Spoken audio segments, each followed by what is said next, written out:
The problem with greenwashing is that it takes away consumer choice, basically. It makes them cynical, but it also basically compromises the companies that are actually green or doing the right thing. Yeah. They lose business as well. So I think it's one of the areas that I think people genuinely have an opportunity to forge social change. Professor Melissa Nursey-Bray is a researcher in the Department of Geography, Environment and Population at the University of Adelaide. She studies the link between people and the environment, and today she's taking on greenwashing. No matter what you produce, because the supply chain is usually so global and so complicated and involves so many factors, some of the literature actually says one of the issues is that a lot of companies don't even know they're greenwashing.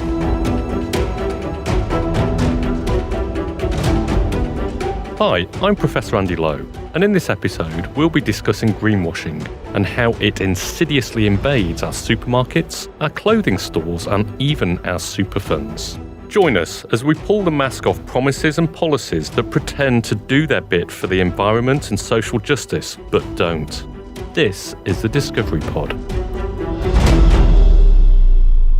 Hi Melissa, and welcome to the Discovery Pod. Thanks very much, Andy.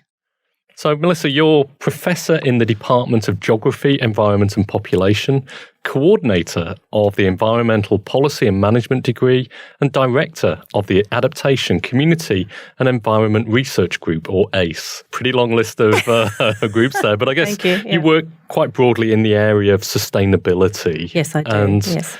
Kind of sustainability and people, really, isn't it? It's kind of that interface in that area.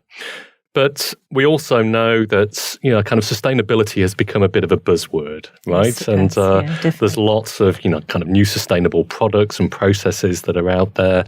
And another term that's kind of integrally linked in that area is greenwashing. So that's a good place to start. What is greenwashing and how do we start overcoming that? Well, greenwashing is a really interesting term. It was actually coined in 1986 by a researcher called Jay Westenveld, and he was basically looking at the Save the Towel movement in hotels. And he basically showed that, they might be asking consumers or the people that were staying there to reuse their towels, as we all do when we go into a hotel, but that there was absolutely nothing else happening at any level in any of the hotels in terms of sustainability. And so just towels. No, yeah. So he actually deduced that what was actually happening was that the hotels were getting a cheaper laundry bill, and he coined the term greenwashing. So I mean, ever since then, it's a term that's used to sort of talk about a fraudulent or a deceptive representation of a company saying that they're doing something that's environmentally sustainable in one way, form or fashion, but that's actually not happening. Or there might be a smidgen happening, but 95% of the rest of the company is not sustainable. So ever since then, that's what the term has begun to imply. So first started in the hotel sector, but it's been more broadly applied as well, hasn't it? Oh, yes. Yeah. Any company, from BHP, Walmart, local companies, basically anything where, you're looking at your labelling or your packaging or your carbon emissions or any kind of facet of sustainability, people will critique it or interrogate what your environmental credential is and then what you're promoting it to be. Because a lot of companies these days, they see that consumers do actually want to buy environmental, and numbers of studies, but the Nielsen study last year came out and said that basically 66% of people surveyed said they'd actually be prepared to pay more for a sustainable product, and 66% and 73% of millennials are prepared to pay more. So, that's a sweet prospect for a lot of companies. And so, they want to look green. But the question is, are they actually doing that? And so that's where, the greenwashing comes in. Many of us want to do what we can to slow the effects of climate change. And as a consumer, it means choosing products that are better for the environment. But do you know what you're buying does what it promises? The Australian Securities and Investments Commission has taken its first action for greenwashing against listed energy company Tulu Energy Limited. We're certainly seeing greenwashing as a concern for both consumers and for businesses. So this summit is about to turn into a fossil fuel gas greenwashing show show, with world leaders saying the one thing and at the same time all over the planet expanding fossil fuel infrastructure. People will see through that. We can't allow greenwashing in the sense that you have companies like Ampol or Tokyo Gas say that they're carbon neutral when they have a huge carbon footprint that is getting burnt in another country.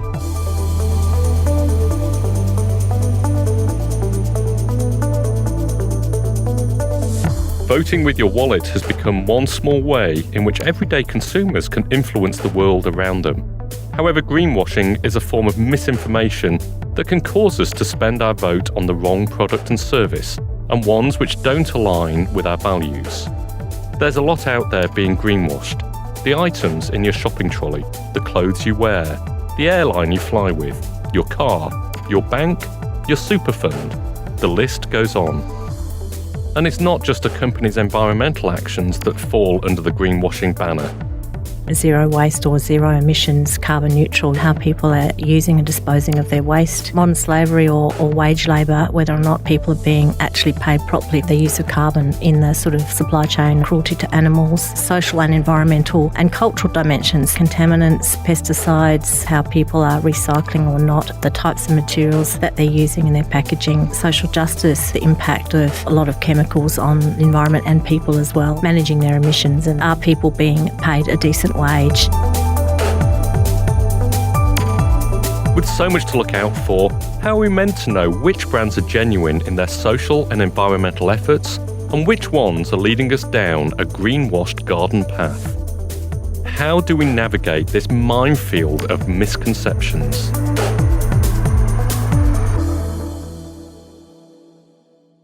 How does a consumer kind of navigate just that landscape? Because it's incredibly complicated, isn't it? Well, it is. And one of the reasons why it's complicated is because people themselves have different priorities. You know, that if you might be more concerned about carbon than you are about recycling. And so even the choices that you make in terms of what you're looking for. Well, that's okay, isn't it? It's perfectly okay. Yeah. We all have our own moral spectrum. You can sleep at night. But I think, one of the things that's really important for consumers, there's a number of things. And one is basically, looking at labels and getting yourself a little bit au fait around what some of the labels are that will tell you that they're good. And one of the things that's important is to sort of be a bit educated around how you look at things. So, for example, the term natural is quite often used.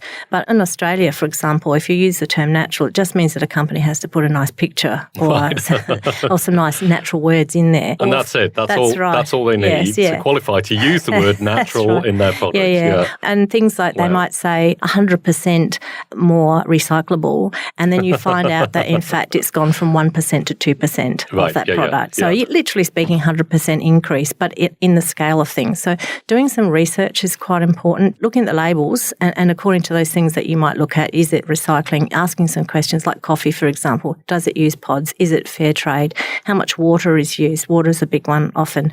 Where is it being grown? Is it grown in the shade or is it grown in sunny areas, because shady areas, encourages more biodiversity, all those sorts of dimensions. So you have to kind of educate yourself to ask those questions. But not everyone has the time to do that, right? So this is the problem. So sounds like a full-time research project, to be honest. So there are some... Can I get funding from the government to do that? But, so there are some... Also, looking for labels is really easy. So, you might look at whether or not it's fair trade. You might look at whether or not it's from the Forestry Stewardship Council. So you have mentioned a few, haven't you? So which are presumably quite trusted. So fair trade relates to employment conditions. It does, yes. And there's the certified organic kind of certification. So it's like, we're looking, is it using organic? Is it produced in organic fashion? So there's in Australia, there's about 17 of these sorts of certifications that you can look at, and that can be from anything from food to obviously building and development, all the kinds of architectural ticks that you can get. There's a whole, spectrum of certifications that a company can apply for and get in terms of carbon and emissions and all those sorts of things. So any aspect, recycling, whatever it is, there'll be certifications, and sometimes looking for those can really help. But one thing that I do that I find excellent is that there are a number of sites now where other people have done that research. Okay, which is few. And they've done it for you. And there's one called The Ethical Consumer. The Ethical Consumer. And basically you can go in there and you can say, well, I want to know about, if I want to buy a bookshelf, or I'd like to buy, some makeup, or I'd like to put in a pool or whatever it is. It doesn't really matter. Buy a car. You can actually Google it through this site and it will sort out for you down to the brand according to certain criteria, which are similar to sort of the things I said before as to what its ticks are. And of course, as I said before, because there's so many of them, you might find that something's like zero neutral, but then it's bad on everything else. Or you might find something, get 7 out of 10 of the things that you care about as against another item of the same kind. And so that really helps a lot. And you've got all sorts of sites like that. Another one's called the Eco Label Index, and that really helps with things like what has an eco label. I can't remember them all, but I do know. I mean, I teach environmental ethics and I list them all for the students, and we get them to go in and basically choose a product like a shampoo that they use and then go and find out whether the shampoo that they use according to their own kind of interests ranks highly or not in terms of being sustainable, and then looking at all the alternatives of that product, and there'll be a whole list, and then again ranking them. And so it just does the work a little bit for you. And then of course you can go to certain shops, like in Brighton Road, for example, there's a supermarket. Basically you walk in and you know that everything, they've done that work. Everything should be, getting the halo happening, making you feel good that whatever you're purchasing is going to be okay from those things that you're worried about. So I think there's lots of opportunities to do it. But, it just does, once you've done the initial research, and for example, for me, I often worry about water. And so I'll often be looking at, how much water is produced in something, and I'll make a choice based on that. Or for a number of years, I haven't bought, leather shoes from Brazil because as far as I'm concerned, that's like I'm looking at deforestation because it's the leather from the cows that came from the trees, that sort of thing. So it's about encouraging thought processes in people but making them think at a very basic level. You just look at the labels and think about and get support from these companies and people that have actually done it, and also to support the companies that have made the effort and put in that investment to get those labels, because it's actually quite hard. It's often quite costly. It's quite a rigorous process. And once they've got it, they have to maintain it. And so supporting companies with those labels is also, I think, a positive way that people can distinguish and avoid or work out whether or not that product is in fact greenwashing or not. Yeah. And they're still in competition with people that haven't made the effort. So, yes, that's right. And it's a really interesting kind of area because, on the one side you've got big business that's trying to promote their green credentials through something like natural, and it's not really, right? No. So, but access to very large marketing and media budgets, you can push out a story. Yeah. But then on the other side, you've got a consumer base that no longer trusts those products and is seeking information around where the sustainable products come from. And then you've got websites coming up and stores that are fulfilling that need. So you're socializing that knowledge and information so that consumers can make a choice at the end of the day. And it's a very powerful kind of social movement to break through that greenwashing area, isn't it? Well, I think it is, and I think it's a really important way of looking at it because, the problem with greenwashing is that it compromises, it takes away consumer choice, basically. It makes them cynical, but it also basically compromises the companies that are actually green or doing the right thing. Yeah. They lose business as well. So I think it's one of the areas that I think people genuinely have an opportunity to forge social change. And, there's, I can't remember what it is, but it's something like, 27% of the world's emissions are in fact from food production or, production generally of all sorts of aspects of how we live, eat and breathe. And so that's a lot of people that can make some choices in those areas. So with the help of trusted certifications, well-researched websites and rigorous retailers, we can slowly begin to peel back the layers of marketing and PR that some companies use to masquerade as mindful. It may seem like a lot of effort, but Melissa reassures us that there are brands out there who are putting in the work to have a positive impact. Take, for example, Patagonia. Yvon Chouinard detests business, but he's a very successful businessman all the same. He's the owner and president of the sportswear giant Patagonia, which he describes as my resource to do something good. And the reason why Patagonia is trending right now is because the founder gave the company away to the planet. But what he's decided to do is to give his whole company to foundations and trusts that will make sure that all the profits that are not reinvested in the companies are becoming a dividend for climate action. While the remaining non-voting stock will be given to a not-for-profit called the Holdfast Collective, which will use the money to protect nature and biodiversity. Patagonia will remain a for-profit retail business, but the profits generated by the sales will be given directly to the Holdfast Collective to address climate change. That's expected to be roughly $100 million a year. 83-year-old Yvonne Chouinard, who started Patagonia roughly a half century ago, said, "We are making Earth our only shareholder." Patagonia is just one example of a company that's putting its money where its mouth is. Why don't you put your favourite brands to the test? We put a link to ethicalconsumer.org in the show notes. That's the website Melissa is talking about, so you can kickstart your fight against greenwashing. There are a lot of familiar brands worthy of a halo, as Melissa puts it, starting with a local South Australian favourite.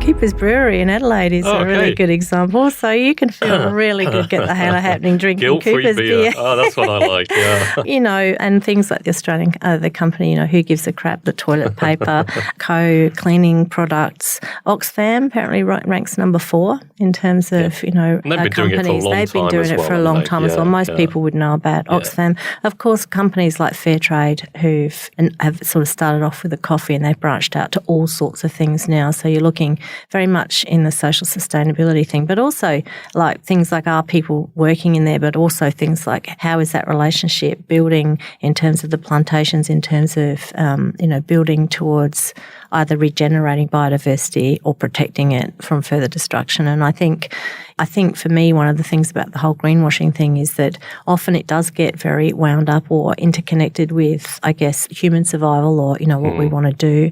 Plastics, for example, or the use of water. Ultimately, that the discussion around that is convincing for a lot of people is, well, we want enough water to drink and we don't want to eat plastics in our fish. But we're being threatened, basically. Yeah, we're being threatened. Yeah. So that's why some of these companies, I think, work. Whereas I think, it's really good to see companies like Patagonia and others, they also investing their money into biodiversity conservation and also awareness raising because, ultimately that's all connected. So palm oil, for example, is a tricky one. And palm oil, if you do some research on it, it's destruction of forests and therefore it's a big biodiversity thing, And for example, that's a good example of something I have no easy answer to, but, I still am not comfortable or I'm not totally convinced, for example, to buying the sustainable palm oil. I'm not quite sure what that means. It means to me that the piece of land is so hacked anyway that everything's been taken off it, so it's okay. So in a way, that's okay. But it's at a remove. The biodiversity destruction is at a remove. But then I still can't bring myself to do it. But other people feel comfortable seeing that sustainable palm oil certification. So sometimes that's what I mean. It comes back down to that personal thing because some of these certifications, they are no doubt excellent and they're proper, but your own reaction to them can also be mediated by your own priorities. In my case, I will tend to move towards something that's actively saying we're also investing in biodiversity as well as people. And it's probably an evolution rather than a revolution of consumer base, isn't it? So probably going to be very difficult to change all products overnight, and in some areas you just may not be able to get the product. But if consumers are demanding that, then you're going to start getting suppliers that are moving into that space. And does your research look in that area? How does your research interface with this whole greenwashing area? I think it interfaces quite a lot in the sense of looking at social justice issues. So, for example, greenwashing occurs, but, looking at how, which is my research area, how communities respond to that and become impacted or have a voice in terms of the decisions that are made about things like this. But, if you're in the middle of India or Bangladesh or something, and it's like, is that even a conversation? So for me, the whole greenwashing thing is really important. But there's something deeper and more fundamental around ethical consumption and development. So I'm not just talking about the food that we eat, but I'm talking about the products that we use to build things, the emissions that we use, and just about everything across the board. And how do we go into countries that are developing, that have the aspirations of the Western world, but in order to fulfill them, it means that we're eating up even more planets. then to me the greenwashing thing is not just, it's particularly invidious in those places and particularly culpable. So I'm kind of interested in, teasing out what are the social justice implications of that? Or how do you encourage something like ethical consumption or lifestyles in places that basically aren't really thinking about it because they're thinking about the next meal. And if that means I can think of lots of different places, but I won't name them. You go to beaches where there's, really poor, but they're just like layers of plastic. Yep. Because not their plastic. Or multiple slums in multiple cities where there's just rubbish everywhere. And it's not because they don't want to recycle, or their product, but those structures aren't in place. So there's something about governance, I think, in terms of environmental governance and corporate governance that's really important, where companies are forced either by the law or some form of regulation. So certification is like a soft tool. And voluntary. But a corporate governance sort of regulation thing, I think, is also equally important. And, how do you set up those systems of governance? And how do you compare them and how do you speak about them in a differentiated but adequate way when you're looking at different nations and different socioeconomic and cultural circumstances?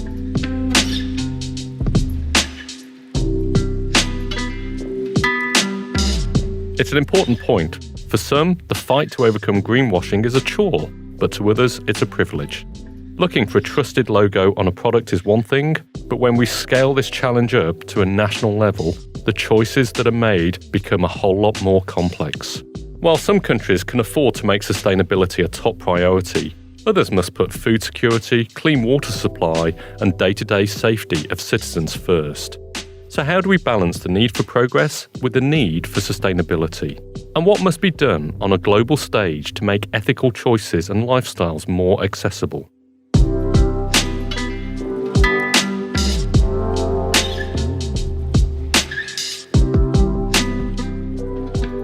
So countries like Australia can play a role in terms of, leadership, as Scandinavian countries, often are seen to do. But how do you work with that kind of intergovernmental framework, which is hugely complex, I guess? Well, I don't know. I think that's where the value of some of those international memberships or organisations where people create these alliances, both developed and developing countries, and where they can have those discussions are valuable. And I mean, for example, in the climate space recently, obviously, there was a decision there to make an agreement to compensate for loss, financially compensate for loss at the COP. And, that there is something there that is quite important. And it's about perhaps having international fora where the voices of the lesser advantaged nations can be heard, and some of the ways in which those solutions might be brokered to help implement some of that policy or some of that. Because, most of them, the policymakers and the governments in all of those countries would still be, aware that there are these issues and they are still issues.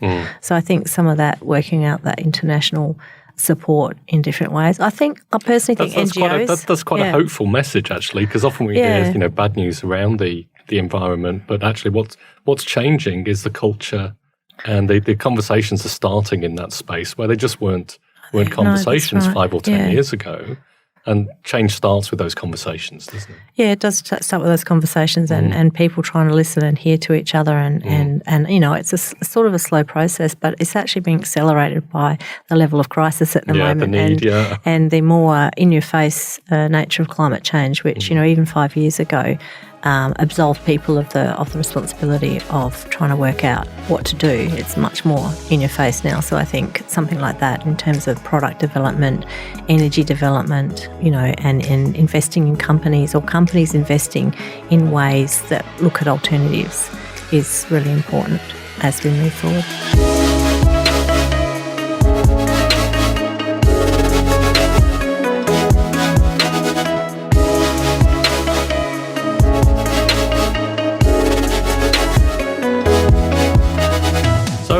Imagine that tomorrow you were awarded a very large research grant to do whatever you wanted in this space, and you had 10 years. How would you make history? Oh, okay. Well, that's a big question. Well, I think one of the things I'd think about is I try and frame a project that wouldn't end up with me just falling into sort of conventional ways of seeing and doing. So I think one of the things I try and understand is the tension between the local and the global. So the first thing I try and understand is at what scale a project might be run, and trying to resolve that tension, because in the whole thing about greenwashing is that it uses big ideas and it uses fraudulent ideas to promote something that makes you feel good. And then you find out, oh, that's disappointing. That's not really what's happening. And a lot of that happens on a global scale. So I think, some research would be really good around trying to understand how to connect companies in various spaces to conversations that are global in scale, because one of the real conundrums, I guess, about the whole the greenwashing thing is that one of the reasons why greenwashing occurs is because so many products these days, the supply chain is really complicated. Yeah. And so you've got a supply chain where, in fact, it might be saying, oh, we've got this great recycling credential, and you buy the product, but then you find out that the soap inside it is created in some factory in Bangladesh where people are paid next to nothing and, dying in fires and all the rest of it. And so to me, a piece of research that I think would make history would be around looking at working out ways with companies, trialling it on how basically from cradle to grave across a global supply chain, you can change the way that the products are developed so they are actually more sustainable. And sometimes that actually might mean a total shift in the imagination of how that product is developed. Maybe you actually invest, for example, in infrastructure in Australia, so everything is done on site, things like that, where you can create more contained supply chains which have less impact, and where you can source materials that are genuinely more sustainable. But so I think that's the biggest weakness in trying to encourage people, or just for companies, no matter what you produce, because the supply chain is usually so global and so complicated and involves so many factors. And some of the literature actually says one of the issues is that a lot of companies don't even know they're greenwashing. Right. they believe what they hear and they say and they do, but in fact... Because they're told by their suppliers. Or they might say, I'm doing this one thing, I've got recycled paper, but they don't realise that, in fact, the paper comes from a factory in Brazil that, in fact, is not paying the workers or whatever the thing is. So I think in order to change it, I think you need to change the supply chain and how it happens, and that would make history, because it would upend what is a very global world at the moment to look at more local ways of doing things, which would have multiple benefits, but is not going to be good for people's back pocket. So it would require an immense imaginative change in how we do business in the Western world particularly.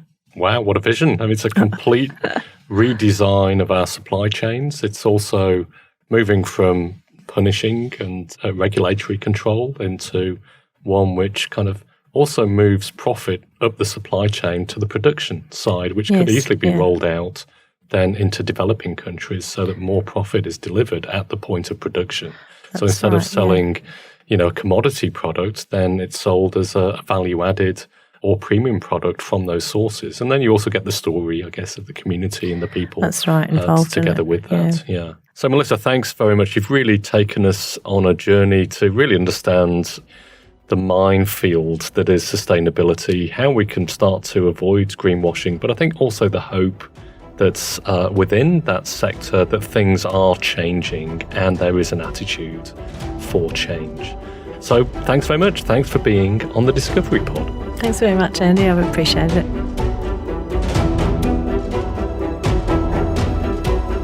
If there's anything that this discussion has shown, it's that the power is in the day-to-day decisions we make. While greenwashing presents challenges for individuals, companies, and international governing bodies alike, every choice, vote, and purchase we make can move us closer to a world we want to live in. Thank you, Professor Melissa, for sharing your research with us today. And thank you for tuning in. We hope you found this episode insightful. If you like what we do here at the Discovery Pod, leave a review, rate us 5 stars, and share us with your friends and family. It's the best way for us to grow. In our next episode, we'll be examining the disconnect between men and their mental health with Professor Deborah Turnbull. Having a kind of a masculine mindset can be an impediment for reaching out. But here's the thing, it only explains about 10% of the multiplicity of reasons that men and health services aren't engaging. Join us as we discuss how our health system can better provide the care needed to support men with mental health challenges. In the meantime, if you have a topic that you think we need to explore, you can get in touch with us at podcast@adelaide.edu.au. We'd love to hear from you. I'm Professor Andy Lowe, and you're listening to the Discovery Pod, brought to you by the University of Adelaide. So, what do you want to know next?